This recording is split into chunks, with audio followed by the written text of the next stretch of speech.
Okay, we're going to be reviewing Book 1 of Boethius's Consolation of Philosophy. St. Boethius lived from AD 480 to AD 524, and this is just after the fall of the Western Roman Empire. The empire had been united under one government for many years. This is in 300 AD and 400 AD. But there's all these barbarian tribes up in Germany that start invading the Western Roman Empire, what's today France and Italy and Spain. And this mostly happens in the 400s. You can see this is the path many of the Germanic barbarians take to invade the Roman Empire and basically take parts of it over. They also went, so you can see the Roman Empire from around 300 AD on was on and off divided into two parts, the Eastern Roman Empire and the Western Roman Empire. There was two emperors, one at Rome and one at Constantinople. The Western Roman Empire was unable to fend off the barbarians, and by about 476 AD was completely taken over by Germanic barbarians. The Eastern Roman Empire was able to withstand the attacks of the barbarians and to fight them off. So here's a basic timeline of the Roman Empire. The Roman Empire begins around 27 BC with the Emperor Augustus. It goes through its greatest times in the 1st, 2nd, and 3rd century. In the 3rd century, the Emperor Constantine becomes emperor. He makes Christianity legal. And within 80 years, Christianity is the official religion of the Roman Empire. But starting in the 400s, these barbarian attacks occur by Germanic tribes, and they're unable to fight them off. And by 476 AD, the last of the ancient Roman emperors that ruled from Rome was dethroned, and barbarian tribes essentially took over all the different parts of Western Europe. The Eastern Roman Emperor continued to rule at Constantinople, and the Eastern Roman Empire continues for another 1,000 years. So this is what the map of Europe kind of looked like after the barbarians got done taking over big chunks of the Roman Empire. You had different barbarian kingdoms here, the Ostrogoths in Italy, the Burgundians, the Franks, the Visigoths, the Saxons, and all these people had come basically from Germany, the Germany and Scandinavia area, and invaded the Roman Empire and taken over. Before, these were all Roman provinces, and now they become kingdoms of barbarian kings. The Eastern Roman Emperor continues to reign at Constantinople, and the Eastern Roman Empire, which constitutes parts of North Africa, Greece, and Eastern Europe, and Turkey, continues to function. And theoretically, the Eastern Roman Emperor is still over the barbarian kingdoms of the old Roman Empire, but really he has very little control over there. So the Roman Empire in the West had ended around 476 AD. The last Roman emperor at Rome is removed from the throne on that date, but many of the institutions of Roman government continued, even in Italy and much of the rest of the Western Roman Empire. The Senate, the consuls, and various offices still existed.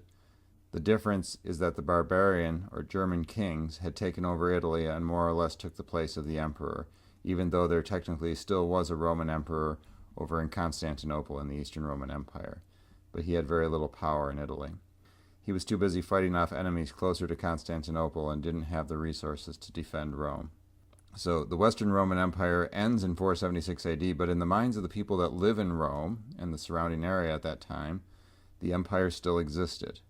Yes, there was a lot more barbarian immigrants running the show, but many of the offices and functions of the empire still existed and continued to exist in the West. Even as far forward from there as 800 AD, the idea of the Roman Empire in the West still exists when Charlemagne, who's a Frank, is crowned as Roman emperor, even though he's not a Roman.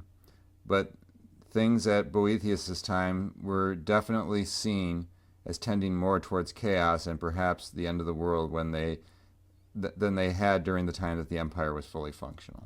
In Italy, Odoacer is the barbarian king of the Ostrogoths, who takes over Italy and what's today Yugoslavia. And then he's succeeded by another king named Theodoric, and both of them are kings of the Ostrogoths, who technically submit to the Eastern Roman Emperor. Boethius lives during this time, and Boethius was a Christian who Boethius is a Christian who was highly educated in Greek philosophy, especially in the philosophies of Socrates, Plato, and Aristotle. He made his life's work to translate Greek works into Latin so that they could be widely read. He was a patrician, which means he was a nobleman, in Rome, at the time when the Western Empire had fallen into the hands of barbarian kings. He was a senator, a consul, and a personal advisor to the king of the Ostrogoths, Theodoric. Theodoric was an Arian, which means he was a heretic. Boethius was a Catholic, so there was some friction between them. He tried to help fight corruption in the government, but was eventually accused of a crime, somewhat falsely, imprisoned, and put to death by Theodoric. His life is very similar in this way to the story of St. Thomas More, who was a politician in England during the time of Henry VIII and was also put to death more for his religious convictions than for anything that he did wrong. So the Consolation of Philosophy was one of the most read books of the Middle Ages. It is written in alternating sections of prose and verse. Prose is just regular nonfiction type writing, and verse meaning poetry. So that it kind of goes back and forth between poetry and just normal writing or telling the story. Dante, in the Inferno, Dante is guided by Virgil, and in this book, Boethius is guided by Lady Philosophy. Boethius sees Plato's philosophy as naturally leading towards Christianity because Plato pursues truth, and truth is from God. Like we discussed last week, this book addresses the question, what hath Athens to do with Jerusalem, which is a question that Tertullian asks. Efforts were made in the early church to banish the ideas of Plato and Aristotle, to avoid heresies such as Gnosticism, which tried to apply Plato's ideas to Christianity in an unorthodox way. Later, St. Thomas Aquinas in the 13th century, made efforts to reconcile Aristotle and Plato's ideas to Christian theology. And then the Protestant reformers later said that bringing in pagan philosophy of Plato and Aristotle corrupted the church and its understanding of Scripture. Now, Boethius lived 7 centuries before Thomas Aquinas, and he sees a way to reconcile these two, and he finds it important for his own end-of-life conflict to answer the question of whether God really controls the affairs of men and gives justice to the evil. The basic conclusions he draws are that God is good, God is just, creation is good, God is in control of everything. The wages of sin is death and judgment, and that Greek philosophy, specifically Plato's philosophy, offers us a way to understand God more fully. So Book 1 starts with a poem of sadness. It's called, the style of the poem is called an elegy, or an elegy. Sorry, the style of the poem is called an elegy, and this is a sorrowful poem, usually about someone who has passed away. But Boethius is singing it because he's in prison, and he's writing it actually, and he's expecting to be executed. This poem is despairing and hopeless, and the muses of poetry are helping to give him expression to his lament. His face is wet with weeping. So, and you might wonder what muses are. Muses are Greek goddesses from ancient Greek mythology that give inspiration to poets. Boethius writes, I used to write cheerful poems, happy, life-affirming, but my eyes are wet with tears, and poems are those only that only grieving muses would prompt me to compose. Heartbreaking verse from a suffering, heartbroken man. But these woeful songs turn out to be my consoling companions. These glories of my young manhood have lately become the comforts of old age that has come upon me too soon, as the burdens of anguish add to those of my years. My hair is prematurely gray, and my skin hangs loose on a poor, precarious frame. To the young, death is their threat to their pleasures. But now I am worn down and out, and it offers at last a remission of all my pain. So while he's writing, a lady appears to him, and her appearance is very unusual. Okay, and this, I'll just tell you right off the bat, this is Lady Philosophy, but he doesn't recognize her. He sees many contradictions in her. She is young, but she's also very old. She's insanely tall. Her head is in the sky like a giant, but she's also of normal height. She has fine, rich clothing, but they are also homemade, dirty, and worn. And he finds out that philosophers had torn her clothing, pieces of her clothing from her, damaged it, stained it. They had taken parts of it and pretended it was the whole cloth. The clothing represents her philosophy, and this shows that the old pagan philosophers were insufficient to answer the most difficult questions we face in life. She's absolutely furious when she sees the muses of poetry, and she says that they are like sirens and tells them to get out.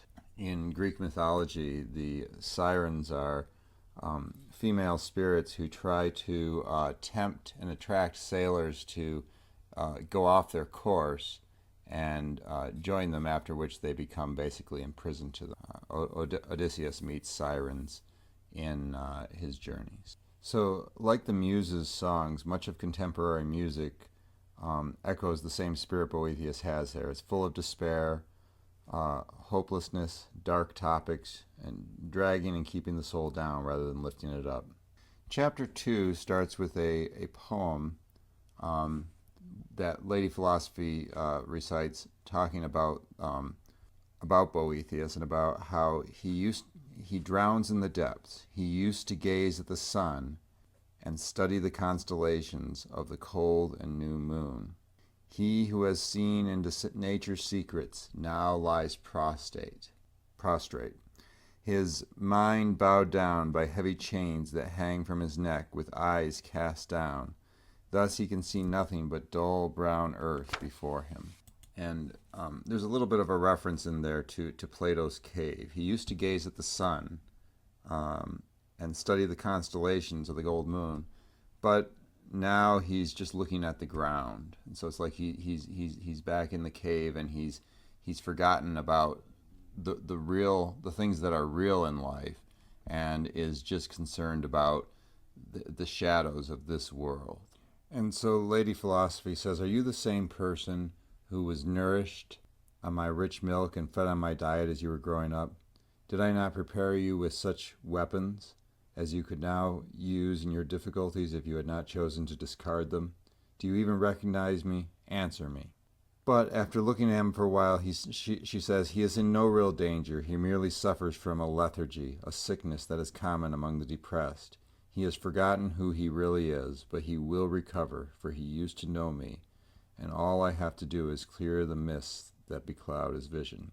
So he used to understand philosophy when he was younger, but because of his circumstances, he's forgotten the important things in life. So the idea that he's forgotten who he really is describes all of us to a greater or lesser degree. How often do we forget who we really are and whom we are really meant for? And look at how the world has forgotten this as well. It has forgotten that we were made by God and we are going to God. She dries his tears from the folds of her skirt. And then we go into chapter 3, and there's a poem of seeing the light, things becoming clear to him. He now starts to recognize his old teacher, Philosophy, who up till now he has not recognized. And she tells him that she will not desert him in his troubles. He writes, "The darkness then began to lift as the night frayed, or perhaps my eyes cleared and recovered their powers. And then a fresh north wind from Aeolus' cave came sweeping down to clear the illusion of night and restore the shining sun to its proper place in the sky in a glorious afternoon that invigorates and dazzles our grateful eyes." So Aeolus' cave is a reference to the Greek god and keeper of the winds. So it's only now that he recognizes her as Lady Philosophy. Up until this point, he has been so blinded that he did not even recognize her, someone with whom he had spent so much time. And she says to him, why should I desert you now, when you are hated because of me?" This is similar to what Jesus says in the Beatitudes. she gives examples of a bunch of other philosophers in history who she had stayed with, who had also suffered for their philosophy. In ancient Greece, there was Socrates, most famously, who was tried and put to death for telling the truth in a way that people didn't really want to hear. Then there was Zeno and Anaxagoras, who both were famous Greek philosophers who were persecuted by the government. Then there's the case of Cannius, who was accused by the Emperor Caligula of having known about a conspiracy against him. And he famously said, if I had known about it, you never would have. In other words, he didn't know about it, but if he had, he certainly would have made sure that Caligula was put down because he was a bad emperor. And then there was Seneca, who was one of Nero's philosophers, who Nero eventually suspected Seneca of participation in a conspiracy to assassinate him and ordered him to commit suicide. And he had to slit several veins and slowly bleed. And then he mentions also Soranus, who was another philosopher that was persecuted under Nero. Lady Philosophy says, I have been doing battle forever against proud stupidity.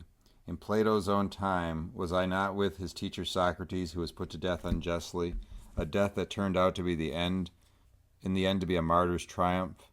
After that, the squabbling mobs of Stoics and Epicureans fought to claim his legacy, and each side tried to carry me off, tearing this lovely dress I had woven with my own hands, so that each of them could claim to be wearing the last shreds of my raiment, which they pretended quite absurdly to be the entire garment. In chapter 4, there's a poem where she tells him that only those who are unmoved by good or bad fortune have their life in order. And this is an idea that's related to Stoicism. The Stoics basically believe that we should accept that bad things are going to happen and not be disturbed by them. She says, who has composed himself in the face of fate and crushed it beneath his heel? Who has a life in proper order prepared for good fortune or bad? Only he can hold his head high, untroubled by the tides of contingency. Then she says, speak out, don't hold it, buried in your heart. If you want the physician's cure, you must bear your wound. So she wants him to tell her what's wrong with him. His response is, look around you. Look at this dreadful cell. See that I'm in... look at my terrible treatment. Do you have to even ask? He's in prison. His situation is much worse now than when he was her student. He says, you told me to get involved in the government, and Plato said that the government would be well run if there were philosophers were kings or philosophers were involved in the government. And Boethius had tried very hard to be a good and honest government official and did many good things while he was in office. He was constantly opposing the plans of selfish and unprincipled men and doing what was right. He offended those who were more powerful than him. He tried to be the voice of the victims when trumped-up charges were brought. He describes many more evils that he prevented, food shortages, etc., to greedy hands. But because he favored no one came to his defense when he was accused. Men needing favors and liars testified against him. His reward for his good service in the government was to be charged with the crime of wanting to protect the Senate. This would be the Senate of ancient Rome. This was true. Boethius had wanted to protect the Senate, and he was part of the Senate. But this, of course, was not a crime and was not illegal until after he was accused, when there was a retroactive law made that made defending the Senate a crime. He says on page 14, I am with Socrates on this. It is wrong for me to lie. It's also, it's a lot like a king being charged with treason. It just doesn't make sense, right? How can it be illegal to defend the Senate? Just like, how can a king commit treason against himself?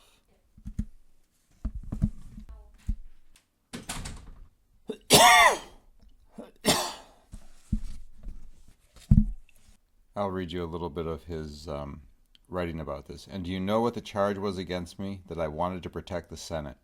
The accusation was that I had prevented those accusers from bringing forth charges that might have convicted the Senate of treason. Can you believe that? And what am I supposed to do? To deny the charge so that you won't be ashamed of me? But I can't deny it because I did want to protect the Senate and the senatorial order. And I can't see how I could ever be persuaded that I was wrong. And anyway, since the accusation has been filed against me, defense of the Senate has become a crime. I am with Socrates in this, that it is wrong for me to assent to a lie or obscure the truth. I am accused of having tried to protect Roman liberties. Do I have to try to exonerate myself from such a charge? Is my innocence not immediately apparent from the absurdity of the charge themselves? But even if I had been given access to everything, what would there be to say that would be different from Cannius's reply to Caligula, when that emperor accused him of knowledge of a conspiracy against his person? Had I known of it, Cannius answered, you would not. How, if there is a God, can there be evil? And if there is not a God, where does good come from? And again, the world judges actions not on their merit, but on their results, which are often a matter of pure chance. Men admire nothing more than success, however achieved. And among the burdens that weigh on me is the idea that if actions are judged only by their outcomes, then those who are, like me, unfortunate or unlucky are likely to be immediately abandoned by men of good will. Anyone charged with a crime is presumed to be guilty. So in chapter 5, he sings a poem about how God controls nature, how man is free, and how fortune plays her games. He says only man is endowed with freedom, which you could constrain if you chose. Fortune plays her games with us and has her way. He talks about fortune's wheel, the wheel of fortune, which he's going to get much more into in Book 2.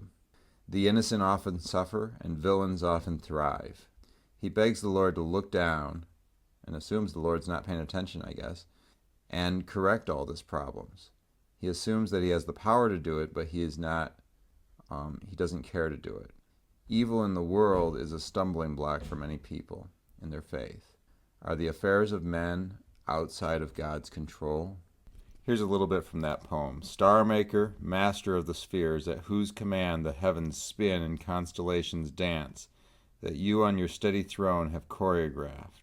Not even the blowing winds are random. Only man is endowed with freedom that you could constrain, but have chosen not to. And slippery fortune plays her random games with us. The innocent suffer penalties proper to malefactors, and wicked men sit upon thrones. Look down from on high and impose your correction. Again, he's talking to God here. So at this point, she starts to try to determine what is wrong with him and going about curing him.